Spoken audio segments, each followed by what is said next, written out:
माता सती ब्रह्मा जी के मानस पुत्र और प्रसिद्ध प्रजापति दक्ष की पुत्री थी। उनका झुकाव प्रारंभ से ही भगवान शिव की ओर था। उन्होंने बचपन से ही भगवान शिव को अपने पति रूप में स्वीकार कर लिया था और उन्हें पाने के लिए कठोर तप किया। उनकी तपस्या से प्रसन्न होकर भगवान शिव ने उन्हें पत्नी के रूप में स्वीकार किया। हालांकि ये विवाह प्रजापति दक्ष को स्वीकार नहीं था। उन्हें शिव की साधु सन्यासी जैसी जीवन शैली, उनका भस्म धारण करना, शमशान में निवास करना और सामाजिक रीति रिवाजों से परे रहना पसंद नहीं था। शिव का वैराग्य और साधना में लीन जीवन उन्हें असामाजिक प्रतीत होता था और यही कारण था कि वे शिव के प्रति हमेशा दुर्भावना रखते थे।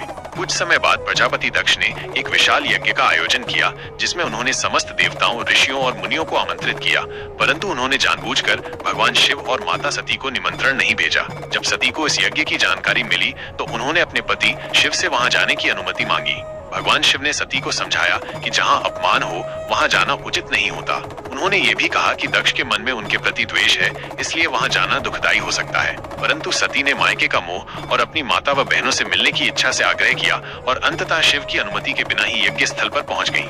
जब सती यज्ञ में पहुंची तो उन्हें वहां आदर सम्मान नहीं मिला। उनकी मां ने तो उन्हें स्नेह से देखा, लेकिन उनके पिता दक्ष ने उनकी उपेक्षा की और भगवान शिव के प्रति अपमानजनक शब्द कहे। दक्ष ने शिव को औघड़, गिरिगुहावासी, असभ्य जैसे शब्दों से संबोधित किया और उनका उपहास उड़ाया। ये सुनकर सती का हृदय पीड़ा से भर उठा। वे अत्यंत क्रोधित और आहत हुई।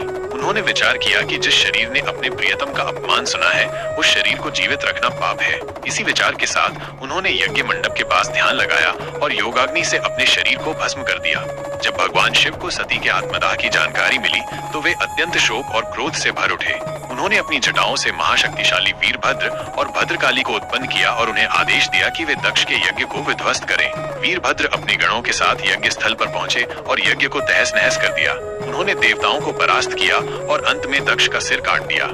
इस भयंकर घटना के बाद देवताओं और ब्रह्मा ने भगवान शिव से क्षमा याचना की और प्रार्थना की कि वे शांत हो जाएं। शिव ने करुणा करके दक्ष को जीवन दान दिया और उसके धड़ पर बकरे का सिर लगाकर उसे पुनर्जीवित किया। इसके पश्चात भगवान शिव अत्यंत विरक्त हो गए।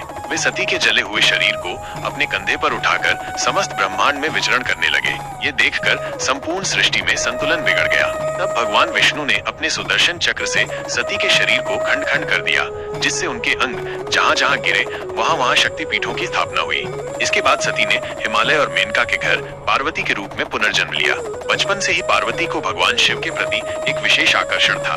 उन्होंने भी पूर्व जन्म की तरह कठोर तपस्या की और अंततः भगवान शिव को फिर से पति रूप में प्राप्त किया। यह कथा केवल एक पौराणिक प्रसंग नहीं है, बल्कि जीवन के कई गूढ़ संदेश देती है।